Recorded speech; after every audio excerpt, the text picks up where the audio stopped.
তলাবুল ইলমি ফরিযাতুন আলা কুল্লি মুসলিমিন ওয়া মুসলিমাতিন। প্রত্যেক নরনারীর দ্বীন শিক্ষা অর্জন করা ফরজ। শত প্রতিকূলতার পরেও সহিহ বুখারীর 3808 নম্বর এই হাদিসটির উপর কাজ করে যাচ্ছেন দেশের কওমি আলেম ওলামা।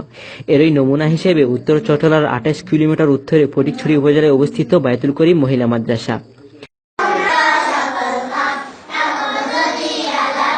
1996 ইংরেজিতে প্রতিষ্ঠা লাভ করার পর থেকে আজ অবধি সফলতার সাথে এলাকার অবহেলিত গরিব নারী সমাজকে দ্বীন শিক্ষার পাশাপাশি যুগোপযোগী শিক্ষা দিয়ে আসছে এই মাদ্রাসাটি। প্রাথমিক, মাধ্যমিক, উচ্চ মাধ্যমিক ও স্নাতক দাওরা হাদিস পর্যন্ত 17 জন শিক্ষক শিক্ষিকা দ্বারা প্রায় 500 ছাত্রীকে দ্বীনি ও যুগোপযোগী শিক্ষা প্রদান করা হয়। মেয়েদের পাশাপাশি শিশু শ্রেণী ও প্রাইমারিতে ছোট ছোট বাচ্চাদেরও বাংলা, ইংরেজি সহ সব বিষয়ে পাঠদান দেওয়া হয়।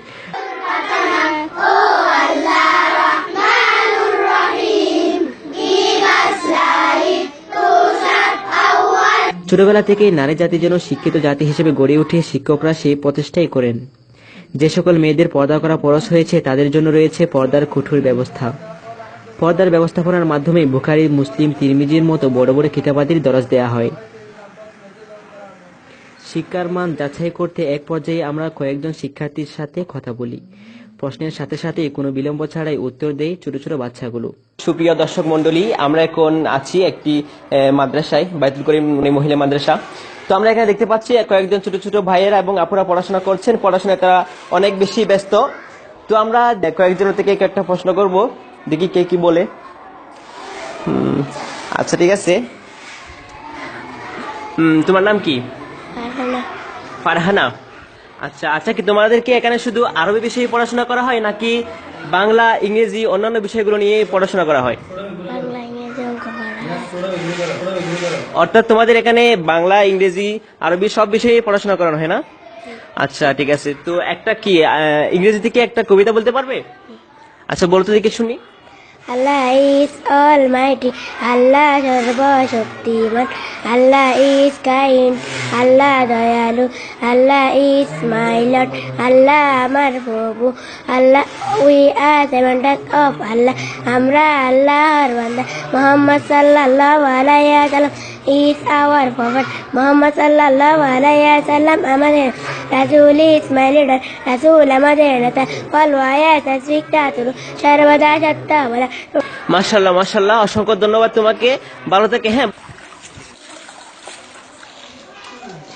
সুপ্রিয় দর্শক ভাইয়েরা, আমরা এখন দেখতে পাচ্ছি কয়েকজন ছাত্র ভাইয়েরা এখন উজু করতেছেন। আমরা এখন তাদের কাছ থেকে কিছু প্রশ্ন করব। আচ্ছা ভাই, আপনি যখন উজু করলেন, আচ্ছা বলেন তো দেখি উজুর ফরজ কয়টি? কি কি বলেন? উজুতে সমস্ত মুখ ধোয়া, দুনো হাতের কোন সহ ধোয়া, মাথা মাসে করা, দুনো পায়ে টাং সহ ধোয়া। ধন্যবাদ। এরপর আমরা বায়তুল করিম মহিলা মাদ্রাসার পরিচালক ও শিক্ষা পরিচালকের সাথে মত বিনিময় করি। প্রথমেই আমাদের সাথে কথা বলেন মাদ্রাসার পরিচালক মাওলানা এমদাদুল্লাহ সাহেব। আপনি একটা মহিলা মাদ্রাসার পরিচালনা করছেন, তো আপনার মতে এই জাতির কাছে, দেশের কাছে বা সামাজিকভাবে এই মহিলা মাদ্রাসার প্রয়োজনটা কতটুকু? আলহামদুলিল্লাহ, আল্লাহ শুকর। 1996 সাল থেকে এই মহিলা মাদ্রাসা প্রতিষ্ঠাতা করেছেন মরহুম আলহাজ কাজী আহমদ সাবা রহমতুল্লাহ আলাই। এই পর্যন্ত আমরা দেখতেছি যে মহিলা মাদ্রাসা হওয়ার কারণে চতুর্দিকের যে মহিলা কল ইসলাম থেকে একেবারে কি ছিল, অজ্ঞ ছিল।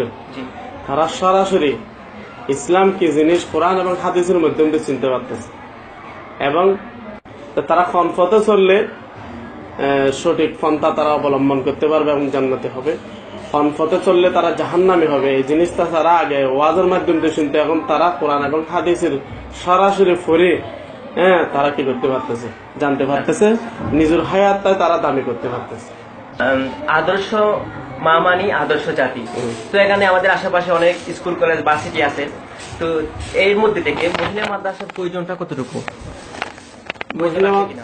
মহিলা মাদ্রাসার প্রয়োজন অনেক বেশি, যেহেতু মহিলারা বর্তমান যুগের মধ্যে বিভিন্ন কাজের মধ্যে, বিভিন্ন আকায়েদা ফাসাদার মধ্যে তারা বিভ্রান্ত। বিশেষ করে তারা বিভিন্ন ধরনের দরগা, বিভিন্ন ধরনের এরকম গণক বা বিভিন্ন ধরনের অপসংস্কারের মধ্যে তারা কি থাকে, লিপ্ত থাকে। এখন তারা সরাসরি কোরআন হাদিস পড়ার কারণে, তারা এক নম্বর মহিলা মাদ্রাসা আসে পড়ার কারণে তারা আকিদাটা কি সহি করতে পারতেছে এবং বিভিন্ন প্রান্ত যেগুলো কি আছে তার মনোভাব সেগুলো কি হয়ে যাচ্ছে, তার থেকে চলে যাচ্ছে, যেহেতু তারা সরাসরি কোরআন হাদিস পড়তেছে। এখন আমি মনে করি মহিলা মাদ্রাসা প্রতি গ্রামে গ্রামে হওয়া নিতান্ত প্রয়োজন, যেহেতু এটার দ্বারা অপসংস্কার উঠে যায়, এটার দ্বারা সহি আকিদা পয়দা হয় এবং এটার দ্বারাই মহিলারা নিজের জীবনকে সঠিকভাবে পরিচালনা করার এক বড় উপায়, এবং এটা তারা নিজেরাই সঠিক পন্থা অবলম্বন করতেছে এবং অন্যদেরকেও কি করতেছে এইভাবে সঠিক দিকে টানে নিয়ে যাচ্ছে। সেই জন্য অত্যন্ত প্রয়োজন বলে আমি মনে করি। এরপর কমি ভিশনের ক্যামেরার সামনে আসেন শিক্ষা পরিচালক মুফতি তারেক। আপনি তো অত্র মাদ্রাসার শিক্ষা পরিচালকের দায়িত্বে আছেন, তো এখানে কোন কোন বিভাগ আছে এবং কোন কোন বিষয়ে পড়াশোনা করানো হয় এবং মেয়েরা এই বিষয়গুলো কিভাবে নেয় বা কতটুকু তারা তাদের মেধা দিয়ে কতটুকু নিতে পারে? আসলে এই মাদ্রাসা দুইটা বিভাগ আছে, একটা বিভাগ হলো নুরানি বিভাগ আর একটা বিভাগ হলো মহিলা বিভাগ বা বালিকা শাখা। নুরানি বিভাগে প্লে থেকে তৃতীয় শ্রেণী পর্যন্ত নুরানি বোর্ডের আওতাধীনে আমরা শিক্ষা বা পাঠদান দান করে থাকি। সাথে মহিলা বোর্ডে আমাদের বাংলা, ইংরেজি, যুগোপযোগী এবং জেনারেল শিক্ষা সহ সম্পূর্ণ কওমি মাদ্রাসার সিলেবাস আমরা এখানে শিক্ষা দিই। চতুর্থ শ্রেণী থেকে অষ্টম শ্রেণী পর্যন্ত বেফাকের বই আমরা এখানে, বেফাকের সিলেবাস আমরা এখানে রেখেছি। সাথে সাথে আমাদের এখানে একটা সাহিত্য সংগঠন গঠন করা হয়েছে, যেটার নাম হলো আল করিম সাহিত্য পরিষদ।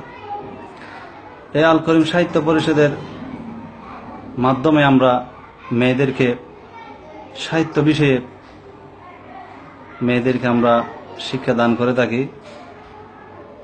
এই সাহিত্য পরিষদের মাধ্যমেই প্রতি বছর একটা সেমিনার হয়, ইসলামী সাংস্কৃতিক অনুষ্ঠান অনুষ্ঠিত হয়।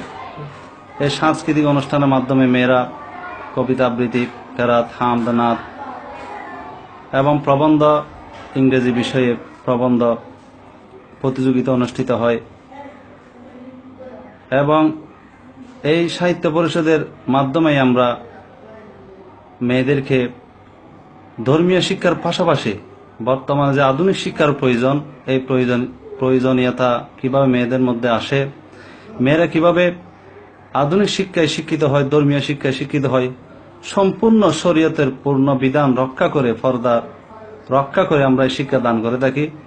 শরীয়তের পরিপন্থী কোনো কাজ করে, শরীয়তের পরিপন্থী কোনো মাধ্যম অনুসরণ করে আমরা শিক্ষা দিই না।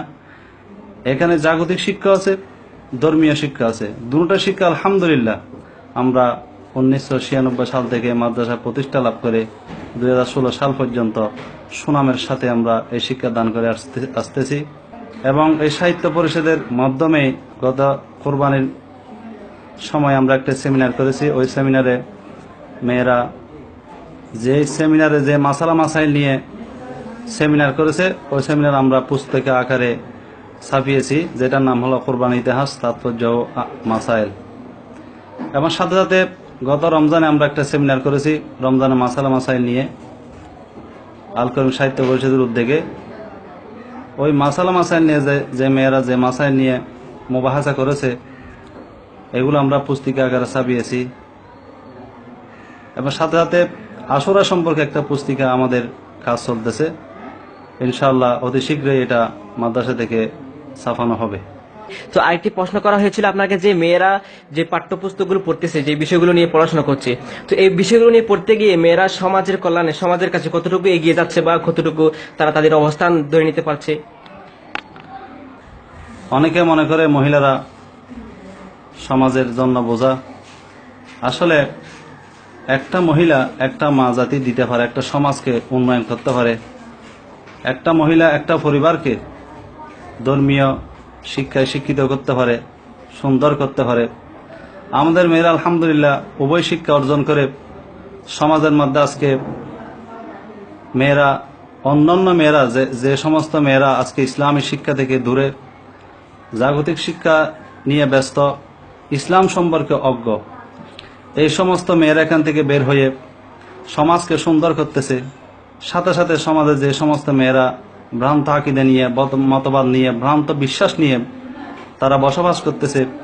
এই সমস্ত মেয়েরা গিয়ে তাদেরকে এই অপসংস্কৃতি থেকে এবং এই ভ্রান্ত মতবাদ, এই ভ্রান্ত বিশ্বাস থেকে তারা ইসলামের দাওয়াত পৌঁছে দিয়ে তাদেরকে সহি পথে কিভাবে অবলম্বন করবে, কোন পথে গেলে তারা সিরাতে মুস্তাকিম পাবে, এই সমস্ত মেয়েরা গিয়ে তাদেরকে দাওয়াতের মাধ্যমে তাদেরকে এই সঠিক পথ কিভাবে অবলম্বন করবে সেটা তারা প্রচার করছে। জি, অসংখ্য ধন্যবাদ হুজুর আপনাকে আমাদের সাথে সময় দেওয়ার জন্য। আশা করি ভালো থাকবেন। আপনাদের কমিশনকেও এবং আপনারা কমিশনের সমস্ত সাংবাদিককে এবং কমিশনের সমস্ত ভাইকে যারা এই মেহনত করতেছেন, কমি মাদ্রাসার বিভিন্ন ধর্মীয় বিষয় নিয়ে প্রচার করতেছেন, আপনাদের এই পথ সফল হোক এই আশা রেখে আমি আমার বক্তব্য এখানে শেষ করছি। আসসালামু আলাইকুম। আসসালামু আলাইকুম। সুপ্রিয় শ্রোতা, আজকে একটা কথা সুস্পষ্ট হয়ে যায় যে যারা বলে ইসলাম ও মুসলিমরা মহিলাদেরকে উন্নত শিক্ষা, যথাযথ সম্মান থেকে বঞ্চিত করছে, তারা না হয় কোনো চক্রান্তকারী, নতুবা চক্রান্তকারীদের প্রধানসারী বন্ধু। কারণ দেশের যে কোনো অঞ্চলে অনুসন্ধান করলে এই ধরনের অসংখ্য মহিলা মাদ্রাসা দেখা মিলে, যেখানে মহিলাদেরকে সুযোগ নিয়ে নিরাপত্তার সাথে ধর্মীয় ও যুগোপযোগী শিক্ষা শিক্ষিত করা হয়। সেখানে থাকে না কোনো রাজনীতির দুর্গন্ধময় উপস্থিতি, থাকে না কোনো বখাটেপনার নির্লজ্জ চর্চা। এবং এরকম মহিলা মাদ্রাসা নামক সুন্দর, নিরাপদ ও শিক্ষার সুব্যবস্থা এবং পরিবেশ কোন সরকারি অর্থায়নে নয়, কেবল আপনার আমার সাহায্য, অনুদান ও খোদাই মদদেই এসব গড়ে ওঠে। অতঃপর আমি বলবো, আপনার আমার গুটিয়ে রাখা সাহায্যের হাতটি যদি প্রসারিত করি, তাহলে প্রত্যেকটি এলাকায়, প্রত্যেকটি গ্রামেই এই ধরনের শিক্ষার সুব্যবস্থা গড়ে ওঠা সম্ভব। দর্শক, আমি ছিলাম আপনাদের সাথে মিনহাজ হাবিব কমিশনের পক্ষ থেকে। আশা করি আপনারাও সবসময় আমাদের সাথে থাকবেন।